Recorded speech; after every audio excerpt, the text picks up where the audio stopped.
지난 2년, 우리는 그동안 경험하지 못한 코로나 바이러스와의 전쟁을 벌였습니다. 힘겨웠던 시간을 지나 위드 코로나가 선포되며 조금씩 일상을 회복하고 있는 요즘. 또 다른 전쟁이 시작됐습니다. 바로 살과의 전쟁입니다. 실내 생활을 하는 동안 체중이 확 불어버렸기 때문이죠. 이른바 확진자가 된 사람들은 얼마나 될까요? 나는 코로나 이후 확진자가 되었다. 이 중에서 내가 찐 살은 3kg 이상이다. 진짜?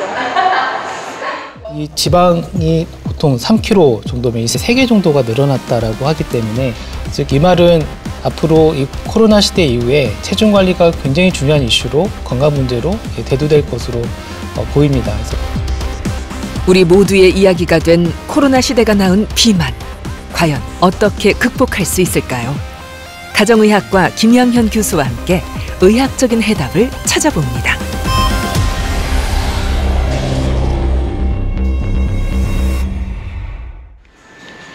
(6개월) 전부터 편의점 야식 쇼핑이라는 취미가 생겼다는 최동환 씨. 제가 야식을 먹을 때, 그러니까 음주 할 때 좀 자주 먹었던 음식들이고요. 배달 음식 시켜 먹기 귀찮거나 할 때는 그냥 편의점에 들려서 이런 거 사다가 전자레인지에 데워서 술하고 같이 많이 먹었던 기억이 납니다. 국물이 좀 필요하다 싶으면은 이렇게 컵라면이나 이런 덮밥 같은 거 많이 먹었고요. 계속 먹다 보면 좀 질리잖아요. 물릴 때 없나요?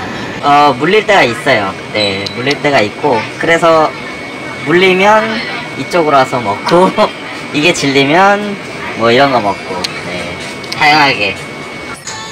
사실 담배를 끊으려다 생긴 또 다른 중독이 비만으로 이어지고 말았죠. 금연 전에는 제가 70kg 정도였고요. 금연을 하면서 대략 50kg 정도, 굉장히 많은 몸무게가 늘었는데요. 금연을 하면서 식욕이 늘고, 또 제가 평소에 음주를 즐겨 하다 보니까 증가된 식욕과 함께 음주를 하면서 같이 폭식도 조금 가끔씩 했던 것 같아요. 다음날 좀 허기가 지면 또 먹게 되고, 이런 것들이 반복되다 보니까.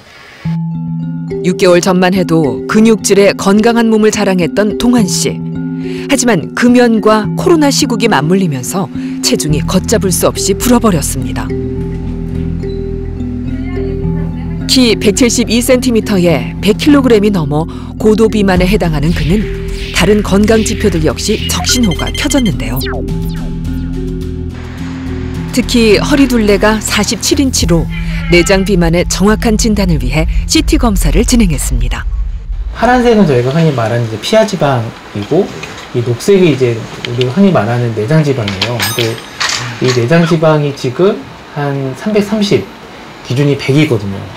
그러니까 거의 기준 상한선의 거의 3배가 넘는, 복부 비만이 심하면 심할수록 비례해서 이런 심혈관 질환 위험성이 높아지기 때문에 이 상태로 가시게 되면 이제 시한포탄 하고 가는 거랑 거의 비슷한 거죠.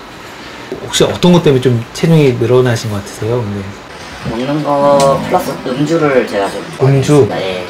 많이 마실 때는 일주일에 4일 4일 정도? 에서 5일. 소주 한 4병? 4병? 네. 와인 2병. 스트레스 쌓이면 술을 마시는 고칼로리의 안주와 함께. 술을 마신 다음 날 체중계에 오르고 놀랐던 경험 다들 있으실 겁니다. 그렇다면 술은 왜 쉽게 살을 찌게 만드는 걸까요?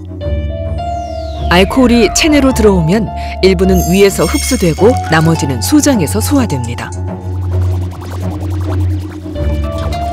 이때 흡수된 지방은 혈액을 타고 전신으로 보내진 뒤 지방 분해 효소에 의해 분해돼 우리 몸의 에너지로 쓰이는데요. 하지만 알코올을 과도하게 섭취하게 되면 지방을 분해하는 효소의 기능이 약화됩니다.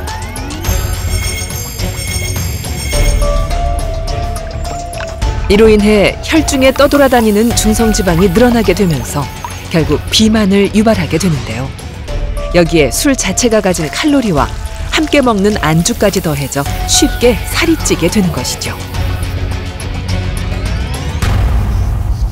술을 섭취를 하게 되면 이제 일부는 위에서 바로 이제 흡수가 되지만 중성지방을 분해하는 이 효과를 감소시키면서 결국은 먹는 또 술 외에 먹는 음식들이 대부분 에너지 형태로 쌓이게 되면서 비만이 유발이 되고요. 보통 술을 드시게 되면 약간 억제하는 능력이 좀 떨어지게 됩니다. 그러니까 음식 섭취에 대한 자제력이 있게 되면서 생각보다 많이 먹게 되고, 그러니까 이런 이유들 때문에 술 섭취가 비만으로 이어질 수 있습니다. 우리가 마시는 술은 열량이 얼마나 될까요? 잔으로만 따져봐도 생각보다 칼로리가 높은데요.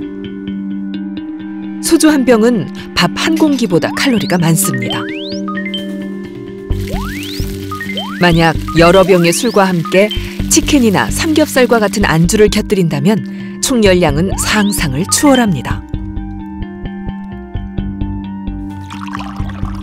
비만을 예방하려면 금주가 가장 효과적이지만 피치 못할 술자리가 있다면 물을 함께 마시는 것도 도움이 됩니다. 술을 찾게 되는 때가 스트레스 받았을 때도 물론 있지만 어떤 갈증을 느꼈을 때, 그때 많이 먹게 되고, 그래서 물을 드시게 하면은 알코올 농도를 떨어뜨려 주는 효과도 있고, 갈증으로 인해서 먹는 양을 줄일 수가 있는 효과가 있어서 많이 권장을 드리고, 또 물을 드시다 보면은 또 포만감도 느낄 수 있기 때문에 많이 권장하고 있습니다. 비만은 20세기 후반 인류를 위협하는 질병으로 떠올랐는데요. 사실 100년 전만 해도 거의 존재하지 않았던 질환이죠. WHO에서 비만을 장기 치료가 필요한 만성질환으로 정의를 하고 했습니다. 비만이 요즘에 늘어나고 있는 이유 중에 하나로 문명의 이기도 큰 역할을 한다고 생각합니다. 교통수단도 빨리 갈 수 있고 또 이용할 수 있는 수단도 많아지고 편리함이 많이 우리 삶 속에 오게 되면서 활동량이 많이 떨어지게 되고, 그리고 먹을 수 있는 음식들도 많아지게 되면서 결국 에너지 과잉이라고 생각되는 상태가 지속되면서 비만이 늘어나고 있다고 생각합니다. 세계보건기구는 비만의 위험성을 지구 전체를 위협하는 전염병에 비유하며 치료가 필요한 만성질환임을 선포했습니다. 세상에 맛있고 기름진 음식들은 넘쳐나지만 더 이상 사냥을 통해 에너지를 소비할 필요가 없어진 오늘날. 생존을 위해 저장해야 했던 지방은 공공의 적으로 떠올랐습니다. 그렇다면 체지방이 과도하게 쌓이게 되면 어떤 변화가 나타날까요? 숨을 많이 차는구나 그걸 느꼈고, 살이 찌니까 일어나는 것도 땅 짚고 일어나야 돼. 너무 힘들어요. 그거는 게 있었어요. 나도 모르게 그거 놀래서 깬 적이 있었어요. 조금만 걸으면 힘들어가지고 막 숨차고 쉬었다 가야 되고 막 힘들어가지고서는 이제 진짜로 살을 빼야 되겠다 이런 생각이.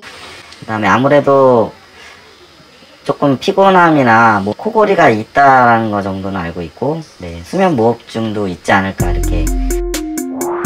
코골이와 수면 무호흡증, 숨이 차는 증상을 호소하는 비만 환자들.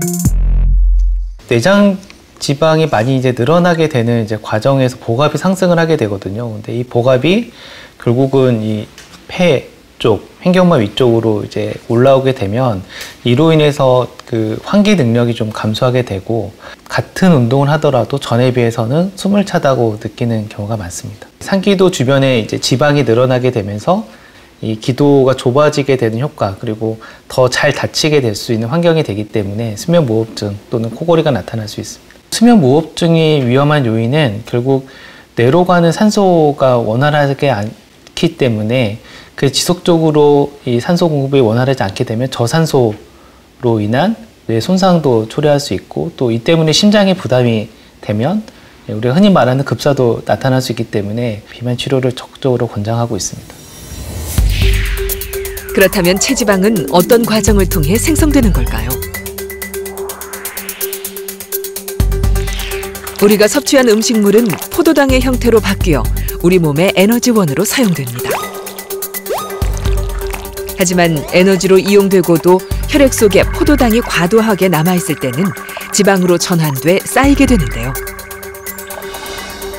피부 아래층에 쌓인 지방을 피하지방이라고 부릅니다. 허벅지, 엉덩이와 같은 피하층이 포화 상태가 되면 지방층은 복강 안쪽까지 침투합니다. 내장과 장기 사이에 형성되는 지방층을 내장지방이라고 하는데 최근엔 제3의 지방이 주목받고 있습니다.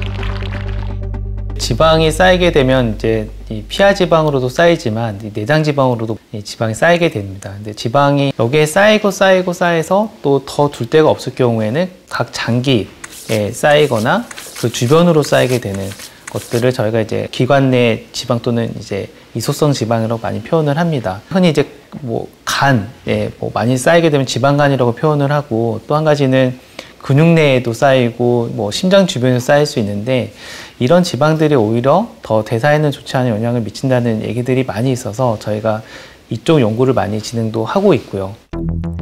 복부 CT를 통해 피하 지방과 내장 지방을 살펴볼 수 있는데요.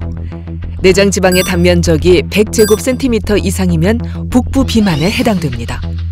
보통 사람과 비교하면 단면적에 확연한 차이가 납니다.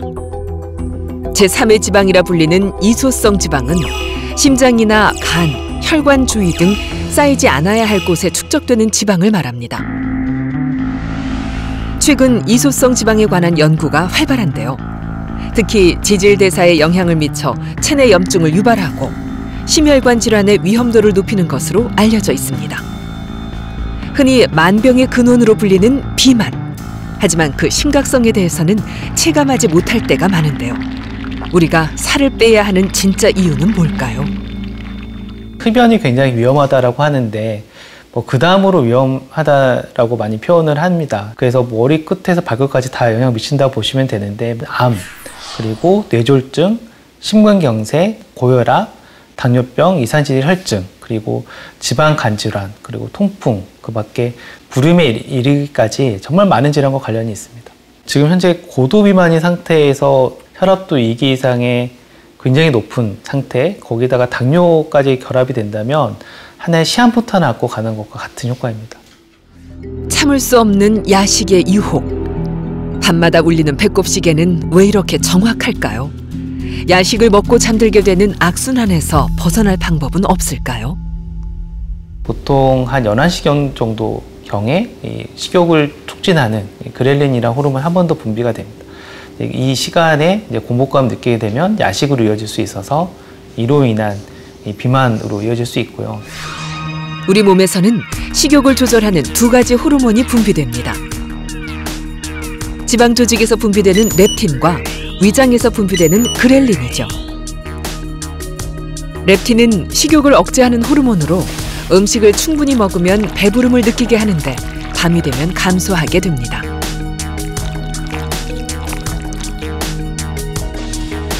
반대로 식욕을 촉진하는 그렐린 분비가 왕성해지면 뇌에서는 식욕을 증진하는 신경세포를 활성화시켜 먹을 것을 달라는 신호를 보냅니다. 밤 11시에 울리는 배꼽시계의 비밀인 셈. 따라서 야식의 유혹을 뿌리치려면 그 전에 잠드는 것이 좋습니다. 또 아침 식사를 챙겨 먹게 되면 밤에 폭식하는 악순환을 끊는 데 도움이 될 수 있습니다. 그렇다면 오래 앉아 있을수록 비만에 어떤 영향을 미칠까요? 김 교수는 이와 관련된 연구를 진행했습니다.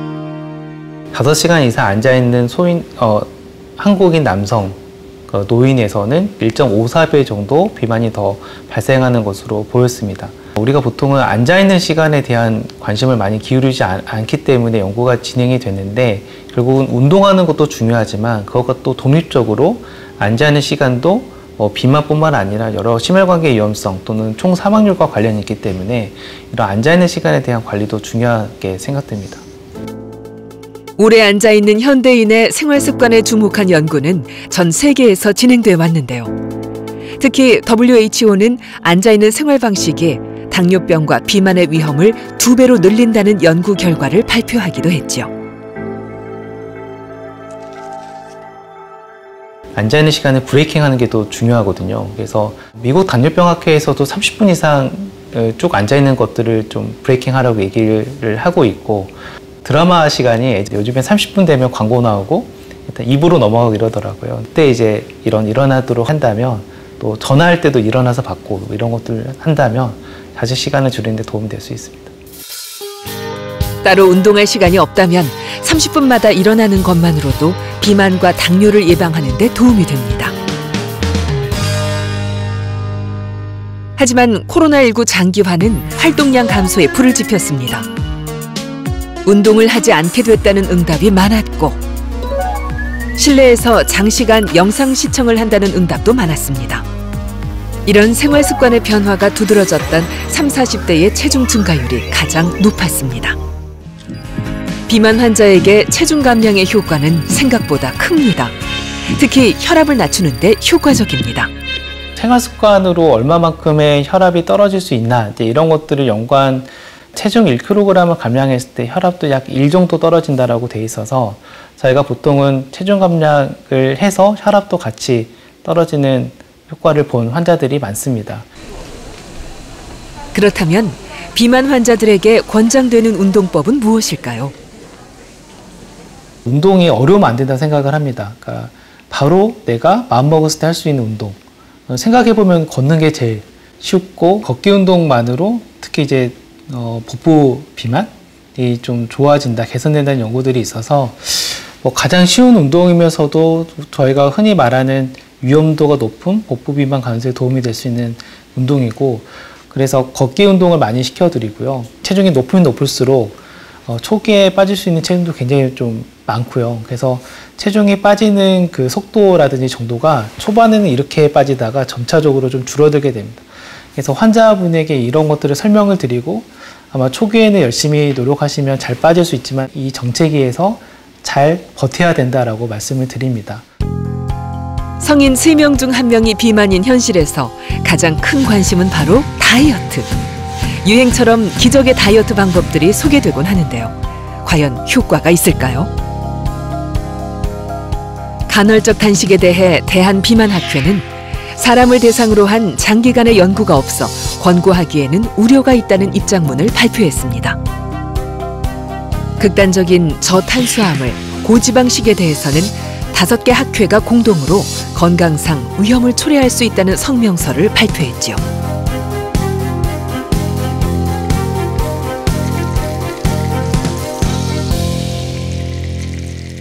고지방식이와 같은 경우는 심혈관 질환 위험성 때문에 장기적으로 권할 수는 없는 방법이라서 장기적인 그 효과를 따지기에는 조금 위험성이 더 있지 않나 싶습니다. 단기간 탄수화물 양을 일정 정도 줄이는 건 체중 감량에 도움이 되지만 극단적인 저탄수화물 시기를 오랜 기간 지속할 경우엔 문제가 될 수 있습니다. 보통 탄수화물은 분해가 돼서 결국 포도당, 단당류 형태로 우리가 많이 이제 쓰이게 되죠. 에너지원으로. 심장이라든지 뇌에 여러 가지 역할을 하는데 방해가 될 수 있기 때문에 주의를 하셔야 됩니다. 그렇다면 코로나 비만을 극복하기 위해 김양현 교수가 추천하는 실천법은 무엇일까요?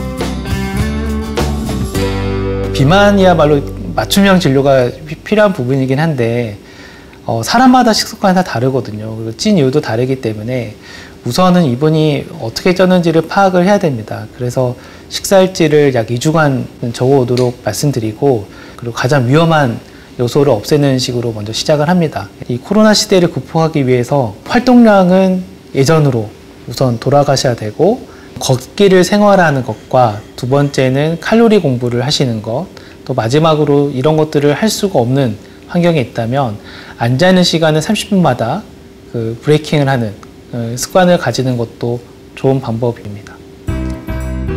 코로나 이후 생긴 비만으로 고민하고 계신가요? 우리는 왜 살이 빠지지 않는지 그 답을 너무나 잘 알고 있죠. 이제라도 악순환의 고리를 끊어야 합니다. 바로 지금 나쁜 생활 습관을 멈추고 의자에서 일어나 보는 건 어떠신가요?